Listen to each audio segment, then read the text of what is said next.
হ্যামিল্টনে সিরিজের প্রথম টেস্টে বাংলাদেশের বিপক্ষে শক্ত অবস্থানে রয়েছে স্বাগতিক নিউজিল্যান্ড। দ্বিতীয় দিন শেষে প্রথম ইনিংসে বাংলাদেশের বিপক্ষে 217 রানে এগিয়ে স্বাগতিকরা। দুই কিউ ব্যাটসম্যান পেয়েছেন সেঞ্চুরির দেখা। তবে বাংলাদেশের জন্য চিন্তার কারণ হলো পেস আক্রমণ। প্রথম ইনিংসে কিউদের 4টি উইকেট পড়েছে, তার 2টি নিয়েছেন সৌম্য সরকার আর 1টি করে নিয়েছেন মিরাজ ও মাহমুদুল্লাহ।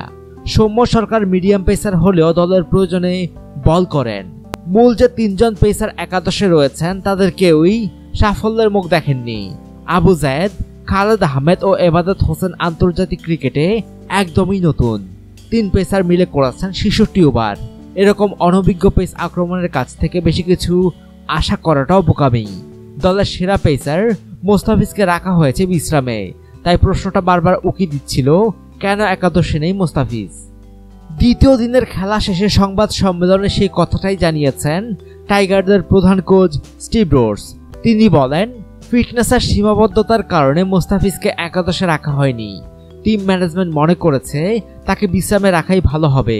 ওয়ালিংটনে দ্বিতীয় টেস্টের জন্য তাকে পরিকল্পনা করাই মঙ্গলজনক।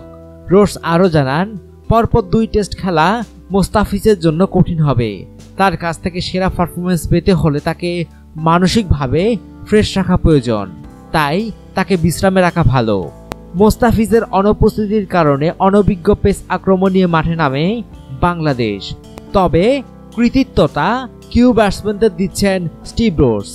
তিনি বলেন, রাবাল ল্যাথাম ভালো ব্যাট করেছে, কোনো সুযোগ দেয়নি ওরা। এরকম দিনে বল করাটাও কঠিন। তবে তৃতীয় দিনে ঘুরে দাঁড়াতে পেসারদের দায়িত্ব নিতে হবে বলে মনে করছেন বাংলাদেশের কোচ। এদিকে হ্যামিল্টন টেস্টের প্রথম ইনিংসের উদ্বোধনী জুটি বাংলাদেশের বিপক্ষে গড়েছে রেকর্ড। সেই রেকর্ড জুটি ভাঙতে সফল হন অধিনায়ক মাহমুদুল্লাহ রিয়াদ। এরপর পার্ট টাইমার সৌম্য সরকারের পরপর 2টি আঘাত। সর্বশেষ মেহেদী হাসান মিরাজের ঘূর্ণিতে 4 উইকেট হারিয়ে 217 রানে এগিয়ে থেকে দ্বিতীয় দিন শেষ করে স্বাগতিকরা।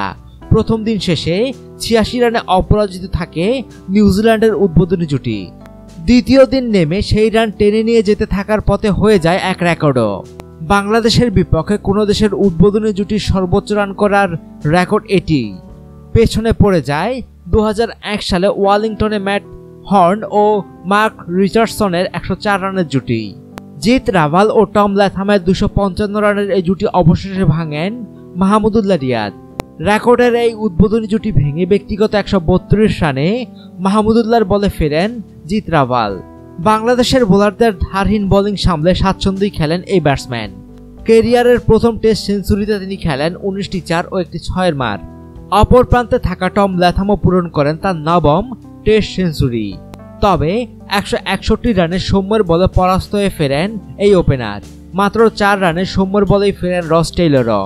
হেনরি নিকলস টেস্ট ক্যারিয়ারের নবম হাফ সেঞ্চুরি পূরণ করার পরপরই মেহেদী হাসান মিরাজের বলে ফেরেন। ফেরার আগে তিনি করেন 56 রান। শেষ পর্যন্ত 451 রানে দিন শেষ করে স্বাগতিক নিউজিল্যান্ড।